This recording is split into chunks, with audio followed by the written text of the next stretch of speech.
నమస్తే, welcome to వార్తా 9 news. ముందుగా బులెటిన్లోని హెడ్లైన్స్ చూద్దాం.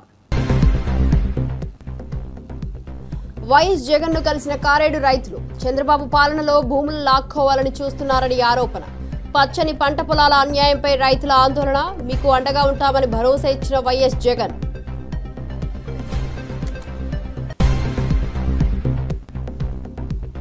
బండి సంజయ్ సంచలన వ్యాఖ్యలు, విద్యా వ్యవస్థపై ప్రశ్నలు. ప్రైవేట్ పాఠశాలలో ఉపాధ్యాయుల అర్హతపై బండి సంజయ్ వ్యాఖ్యలు, కనీసం డిగ్రీ కూడా లేని ఉపాధ్యాయులు ఉన్నారని కేంద్ర మంత్రి ఆందోళన.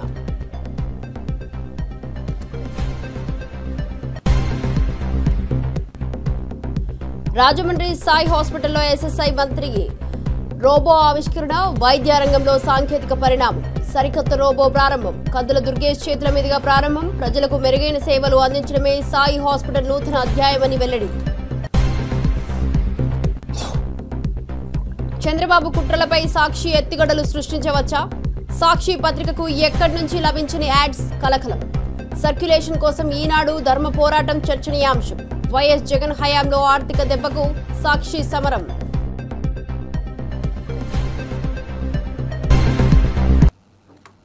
డీటెయిల్స్ చూస్తే రాజకీయ వర్గాల్లో చర్చనీయాంశంగా మారాయి. మాజీ మంత్రి జగదీష్ రెడ్డి బనకచెర్లకు నీళ్లు అందకపోవడంపై ఆగ్రహం వ్యక్తం చేస్తూ ఇసుక తవ్వకాలు కొనసాగుతున్నాయని ఆరోపించారు. చంద్రబాబు వ్యూహం సాధించడమే లక్ష్యంగా కాళేశ్వరాన్ని అడ్డుకోవడం జరుగుతోందని రేవంత్ అన్నారు. టీటీడీ అధికారులపై విమర్శలు చేస్తూ ప్రాజెక్టు నీళ్లను విడుదల చేయాలని డిమాండ్ చేశారు. ఈ వివాదం రాష్ట్ర రాజకీయాల్లో కీలకంగా మారింది.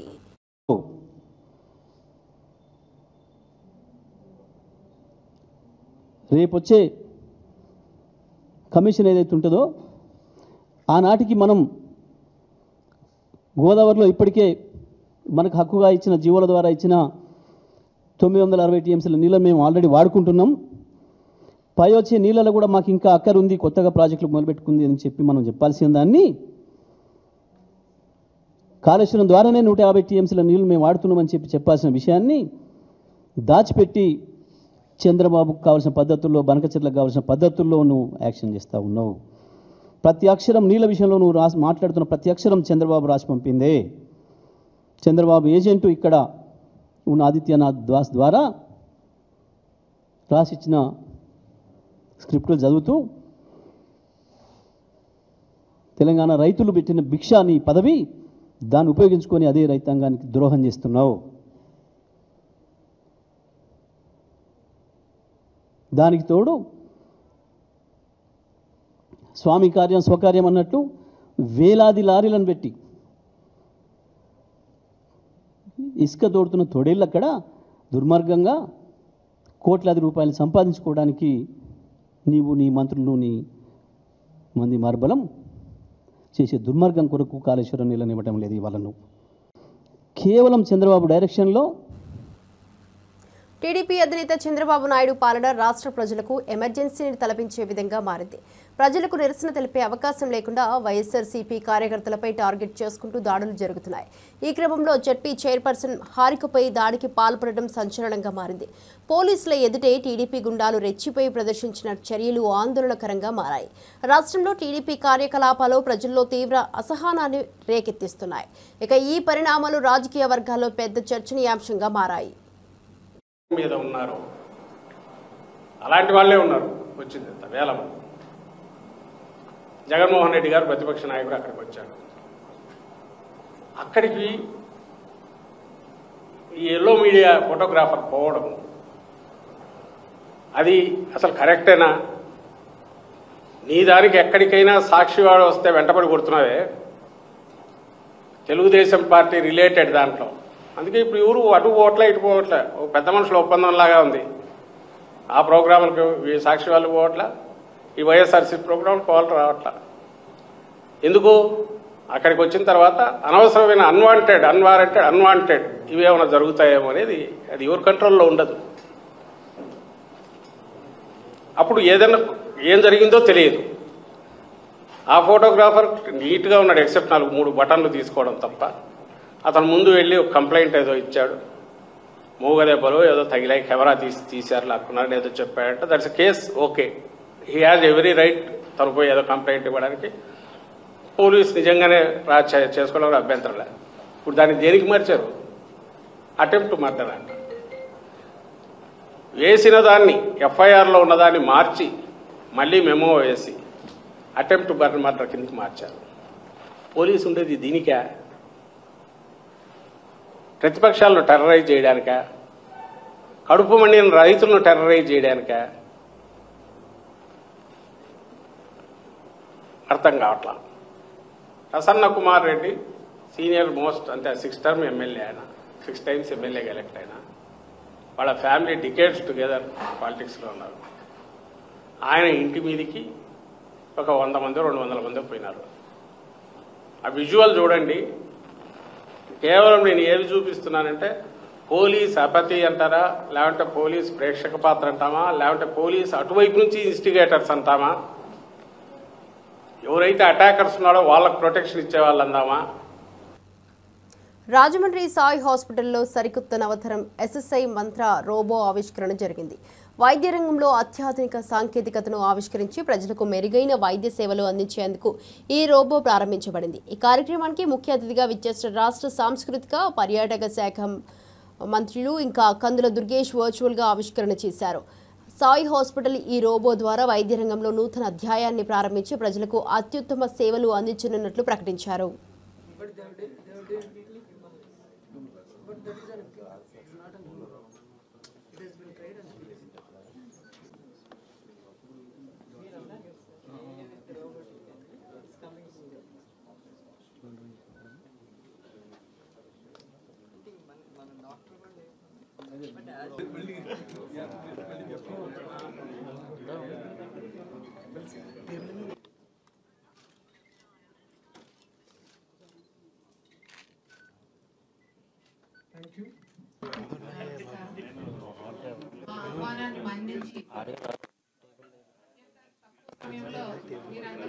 సాయి హాస్పిటల్ యాజమాన్యం వారు మరొక నూతన మెట్టు ఎక్కే ఈ తరుణంలో మా ఆహ్వానాన్ని మన్నించి మరి అత్యంత సాధ్యం కాదు. దీనికి మా సర్జన్ల యొక్క నైపుణ్యం అవసరం, వారి సహకారం, కనీసం అలాగే కొండంత బలాన్ని ఇచ్చారు. దాన్ని దృష్టిలో పెట్టుకొని మరో రోబో తీసుకొచ్చే సాహసం మేము చేయగలిగాం. నిజమైన హెల్త్ టూరిజం గమ్యస్థానానికి ఖచ్చితంగా చేరుస్తుందని మేము భావిస్తున్నాం. ప్రపంచ స్థాయి చికిత్సని రాజ్యం పెంచుకున్న తర్వాత మాత్రమే ఈ రోబోల్ని ఉపయోగించడం జరిగింది. దీనికి వారు కనబర్చిన ఆసక్తి, వారు స్పెండ్ చేసిన టైం కూడా చాలా ఇంపార్టెంట్.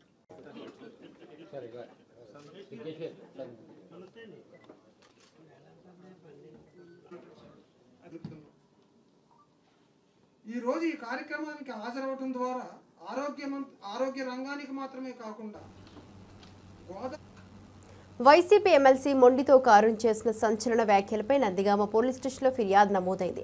తమ ప్రభుత్వం వచ్చిన 2 నెలల్లో తమ కార్యకర్తలను ఇబ్బందులు పెట్టిన వారిని తీవ్రంగా నరుకుతామని ఎమ్మెల్సీ అరుణ్ చేసిన వ్యాఖ్యలను ప్రజలు రెచ్చగొట్టాయి.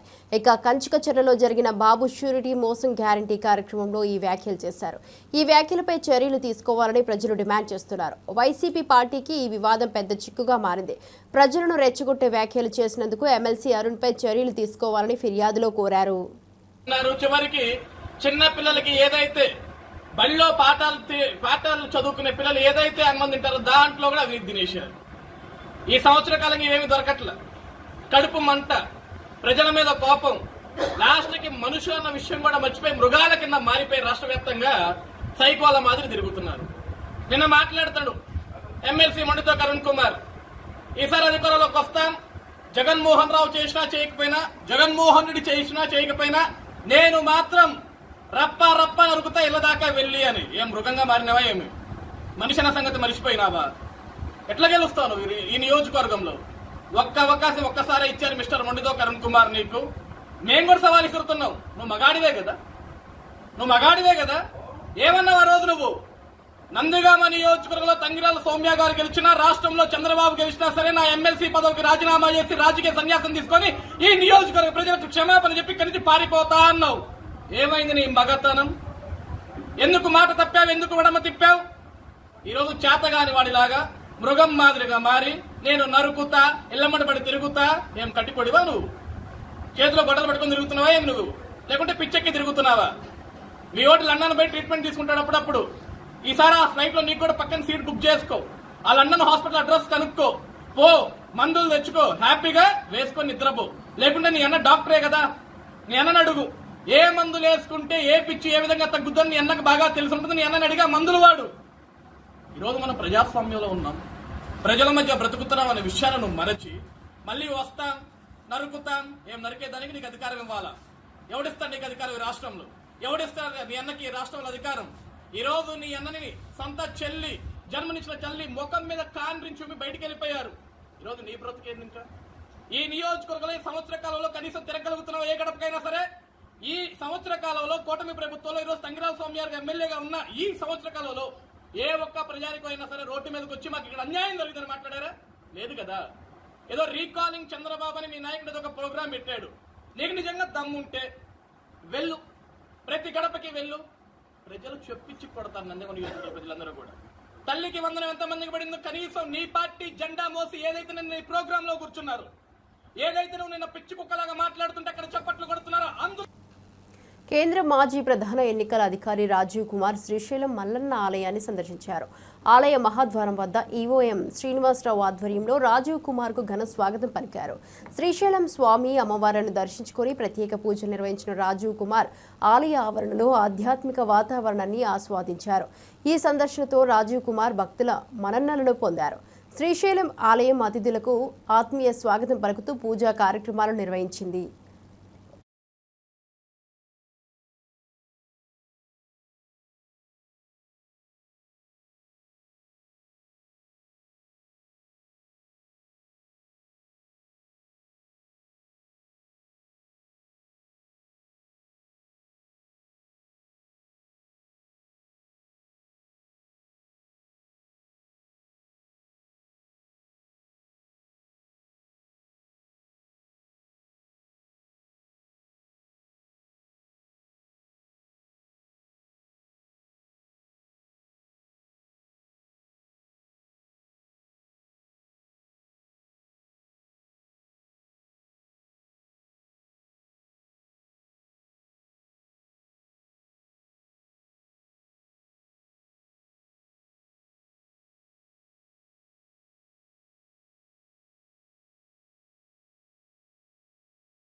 చందు నాయక్ హత్య కేసులో నిందితులను త్వరలోనే పట్టుకుంటామని డీసీపీ చైతన్య కుమార్ వెల్లడించారు.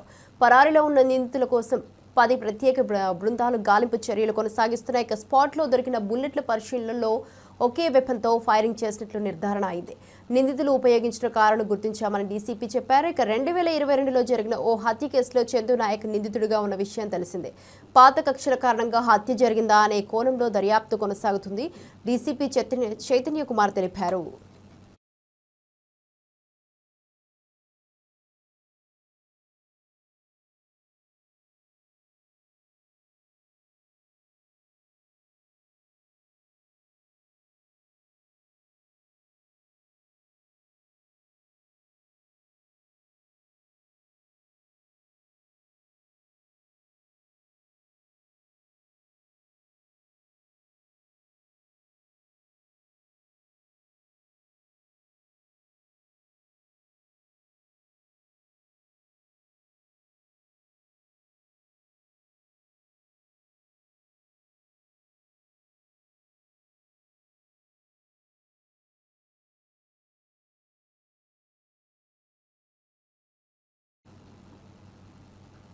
జలాశయంలో వరద తగ్గితే నిరాశ అవుతున్న మంచివారు.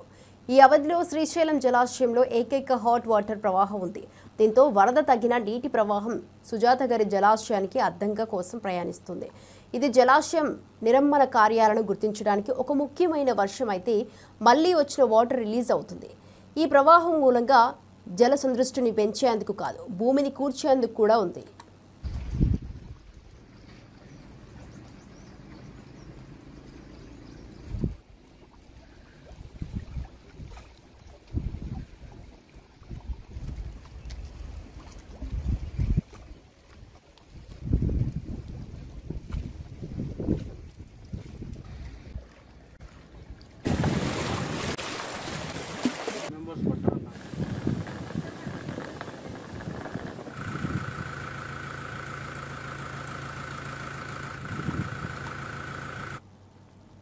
బీఆర్ఎస్ నేత జగదీష్ రెడ్డి వ్యాఖ్యలు రాజకీయ వర్గాల్లో చర్చనీయాంశమయ్యాయి. అయితే ఈ వ్యాఖ్యలకు ఎమ్మెల్సీ అద్దంకి దయాకర్ తీవ్ర స్థాయిలో స్పందించారు. జగదీష్ రెడ్డి చేసే విమర్శలు వాస్తవాలను వదిలి నిరాశ నిస్సహాయతలతో కూడినవే అని అన్నారు.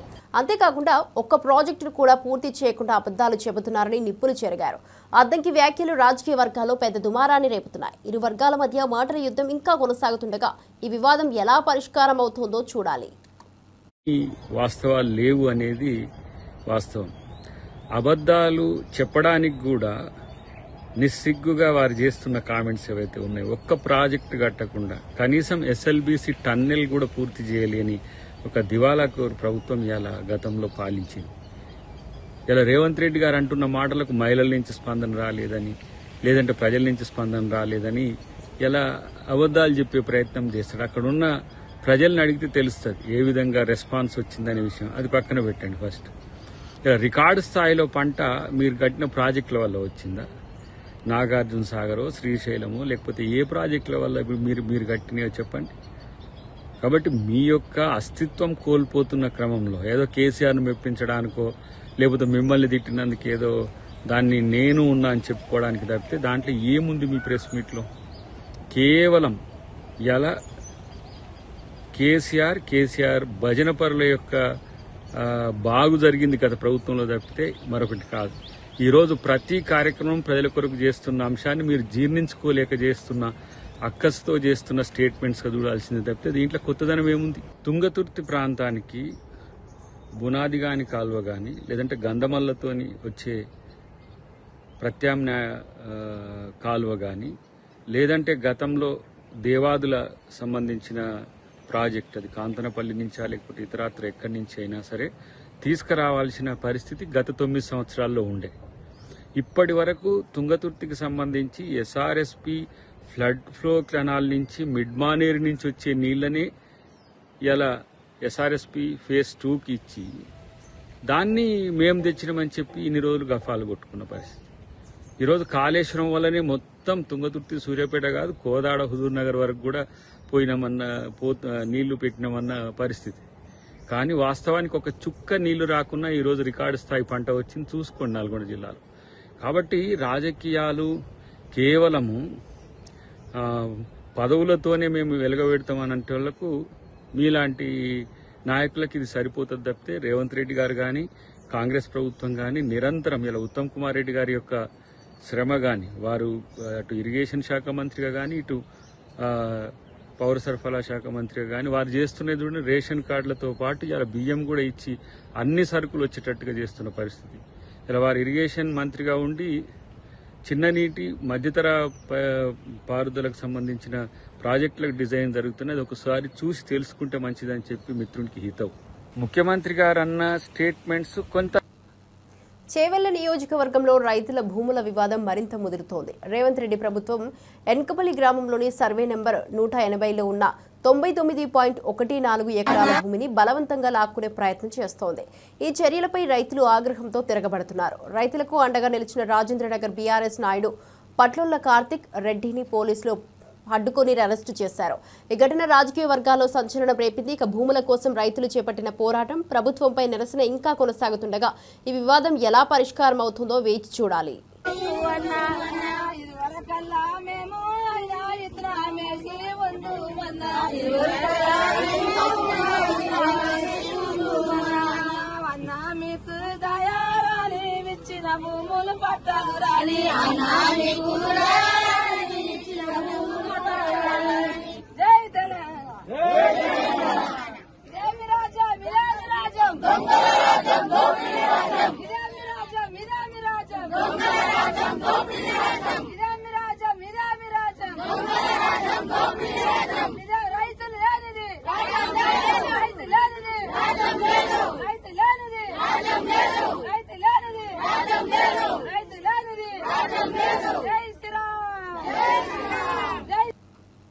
సాక్షి పత్రికకు వ్యతిరేకంగా చంద్రబాబు ఎల్లో మీడియాతో కలిసి కుట్రలు చేస్తున్నారని వార్తలు వినిపిస్తున్నాయి.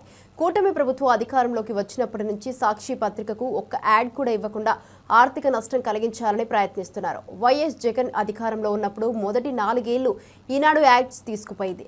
5వ సంవత్సరంలో తమకు యాడ్స్ వద్దని ఈనాడు యాజమాన్యం నిర్ణయించింది. సాక్షి సర్క్యులేషన్ను తగ్గించేందుకు గత కొంతకాలంగా న్యాయస్థానాల్లో ఈనాడు దాఖలు చేస్తున్న కేసులు తీవ్ర చర్చనీయాంశంగా మారాయి.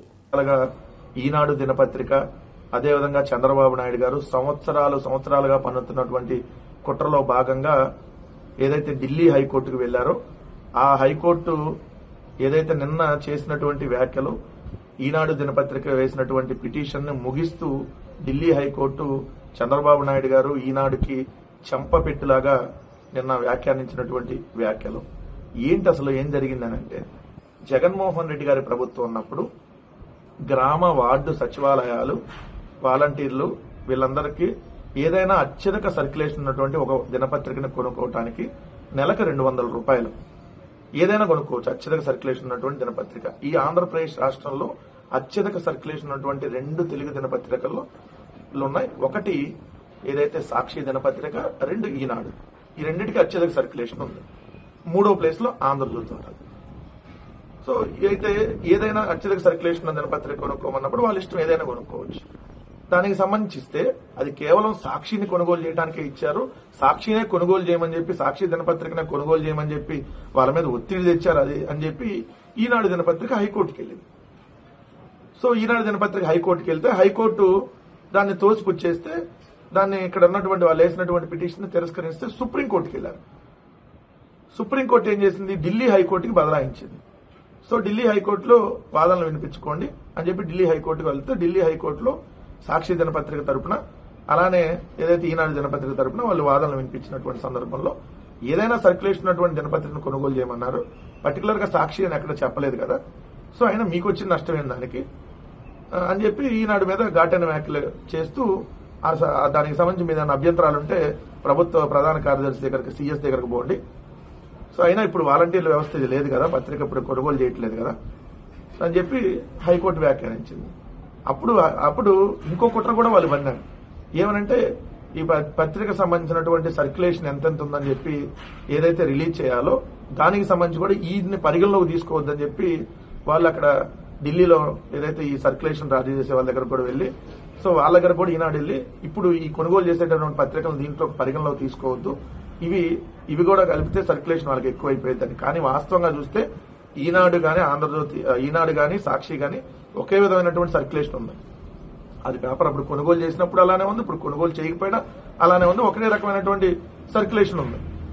కానీ ఎంత కుట్రలు బంతా ఉన్నారు ఇంకా సాక్షి మీద అంటే, ప్రభుత్వం వచ్చినటువంటి ఈ 13 నెలల కాలంలో ఒక్క ప్రభుత్వ యాడ్ సాక్షి దినపత్రిక ఇవ్వాల, ఒక్క ప్రభుత్వ యాడ్ ఇవ్వాల. మీరు చూస్తే వీళ్ళు ప్రభుత్వ యాడ్లు అత్యధిక సర్క్యులేషన్ ఉన్నటువంటి దినపత్రికలకు ఇవ్వాలి. That is the rule. Jaganmohan Reddy గారి ప్రభుత్వం ఉన్నప్పుడు ఈనాడుకి దినపత్రికకి యాడ్లు ఇచ్చింది 4 సంవత్సరాల పాటు. తర్వాత చివరి ఏడాదిలో వాళ్లే వద్దన్నారు ఈనాడు దినపత్రిక. ఎందుకంటే జగన్మోహన్ రెడ్డి గారు చేసినటువంటి మంచిది అక్కడ యాడ్ లో ఫస్ట్ పేజ్ లో వేస్తే అందరికీ తెలిసిపోతుంది కాబట్టి ఈనాడు దినపత్రికలో వద్దని చివరి ఏడాది వాళ్లే వద్దనుకున్నారు. సో మేము ఎక్కడ కూడా ప్రతి ప్రభుత్వ యాడ్ని ఈ సాక్షికి ఎలా ఇచ్చారో అప్పుడు ఈనాడు కూడా అదే విధంగా ఇచ్చారు. కానీ ఇప్పుడు ఈనాడు, ఆంధ్రజ్యోతి, ఏదైతే ప్రజాశక్తి, ఒక రోజు ఏంటంటే వార్త, ఇంకా ఏదైతే అన్ని చిన్న దినపత్రికలు కూడా యాడ్లు ఇస్తున్నారు. కానీ సాక్షికి మాత్రం 13 నెలల కాలంలో ఒక్క యాడ్ ఇవ్వాలి. సో ఎంత దుర్మార్గంగా వాళ్ళు వ్యవహరిస్తున్నారో ఒకసారి చూడండి. ప్రభుత్వానికి సంబంధించినటువంటి యాడ్లు. ఎమ్మెల్సీ తీన్మార్ మల్లన్న చేసిన వ్యాఖ్యలు రాజకీయ వర్గాల్లో సంచలనంగా మారాయి. ఎమ్మెల్సీ కవిత కాంగ్రెస్ లో చేరేందుకు రంగం సిద్ధమవుతోందని ఆయన ఆరోపించారు. హైదరాబాద్ బిర్జాదిగూడలోని తన ఛానల్ కార్యాలయంలో మాట్లాడుతూ బీసీలకు 42% రిజర్వేషన్లను పక్కదోవ పట్టించేందుకు కొందరు కవితతో కలిసి నాటకాలు ఆడుతున్నారని అన్నారు. దాడి అంశంలో కవితదే తప్పు అని బీఆర్ఎస్ నేతలు మౌనంగా ఉంటే పీసీసీ చీఫ్ మహేష్ గౌడ్, మంత్రి పొన్నం ప్రభాకర్ మద్దతు అందించిన విషయంలో దౌర్భాగ్యం ఉందని విమర్శించారు.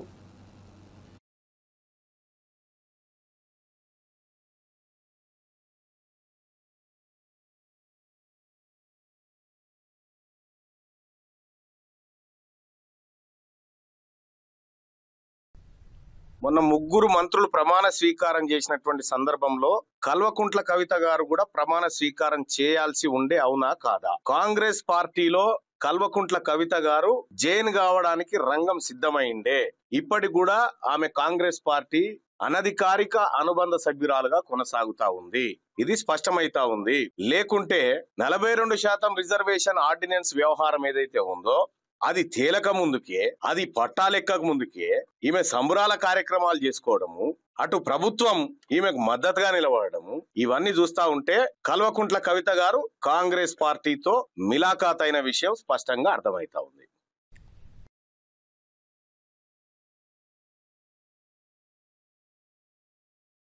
తేలక ముందుకే, అది పట్టాలెక్కక ముందుకే ఈమె సంబరాల కార్యక్రమాలు చేసుకోవడము, అటు ప్రభుత్వం ఈమెకు మద్దతుగా నిలబడము, ఇవన్నీ చూస్తా ఉంటే కల్వకుంట్ల కవిత గారు కాంగ్రెస్ పార్టీతో రేవంత్ రెడ్డి క్లబ్బులకు పబ్బులకు రాను అని చేసిన వ్యాఖ్యలపై గాదరి కిషోర్ విమర్శలు గుప్పించారు.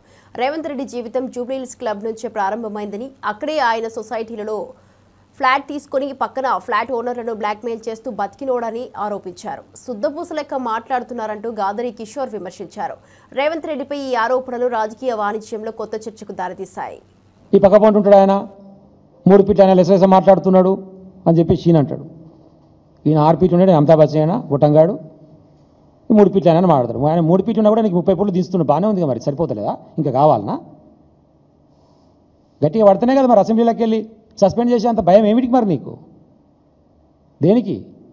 ప్రజా ఉద్యమాల్లో పనిచేసి, విప్లవోద్యమాల్లో పనిచేసి, తెలంగాణ ఉద్యమాల్లో పనిచేసి 10 సంవత్సరాలు ఉమ్మడి నల్గొండ జిల్లాను అభివృద్ధి పదంలో ముందుకు తీసుకుపోయి నికార్సైన మగపిని కలిగినటువంటి తెలంగాణ బిడ్డగా తెలంగాణ ఉద్యమంలో ఉన్నటువంటి జగదీష్ రెడ్డిని పట్టుకొని నీ ఇష్టం వచ్చిన మాట అయిపోయింది. ఇక లేదంటే కేటీఆర్ గారికి ఒక నోటీస్ ఇస్తా, మళ్ళీ ఇప్పుడు స్థానిక సంస్థల ఎన్నికలు వస్తున్నాయి కాబట్టి మళ్ళీ డైవర్షన్ పాలిటిక్స్ చేస్తా, మళ్ళీ పిలిపిస్తా, లేదంటే హరీష్ రావు గారి మీద చవాకులు వెళ్తా, లేదంటే కేసీఆర్ గారి గురించి ఉరి తీయాలి. కేసీఆర్ ఏందిరా, ఎవరిని ఉరి తీయాలి? నిన్ను కదరా ఉరి తీయాల్సింది.